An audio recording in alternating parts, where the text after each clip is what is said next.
Dinagsa ng daan-daang mga katao ang pinakbet sa Kawa na isa sa mga tampok na aktibidad sa selebrasyon ng Talong Festival sa Villasis, Pangasinan kaninang umaga. Kabuoang 21 kawa ng pinakbet ang sabay-sabay na niluto na kumakatawan sa 21 barangay ng bayan.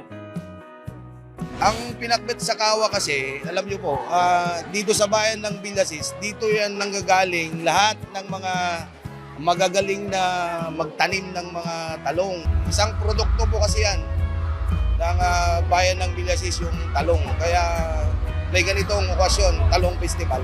Taon-taon naman ito na pagka may ganitong selebrasyon, nagluluto lahat ng mga barangay, iba-ibang timpla, iba-ibang klaseng pamamaraan ng pagluto. Ang mga putahe ay pinaghandaan at prepare ng mga barangay health workers, CVOs, mga kagawan at mismong mga kapitan ng bawat barangay. Ang barangay council ng Barangay Kapulaan aabot sa 70 kilos ng mga sangkap ng pinakbet ang kanilang inihanda. Ito na ang pinakamagandang piyesta ng Villasis dahil yearly naman ganito yung ginagawa namin. Dito naman yung mga BitsW, Tumulong, CBO, at saka Lupon, at saka unang-una yung Barangay Council nandito kompleto. Pinaka-the best itong Villasis Town Fiesta, Talong Festival. Matapos ang sama-samang pagluluto, sabay-sabay namang nagsalo-salo sa pagkain ang mga residente at bisita. Kita ang saya at tuwa ng mga residente na nakiisa sa aktibidad. Masaya. Parang banding na din po namin ito ng aming pamilya. Masayang-masaya po, sir, kasi first time lang po makakain. Makikain ngayon, sir. First time din po na makikain sa pinakbet sa Kawa po. Masaya po, happy-happy po. Okay, tikman po natin. Ayan, kain po tayo. Pinakbet po.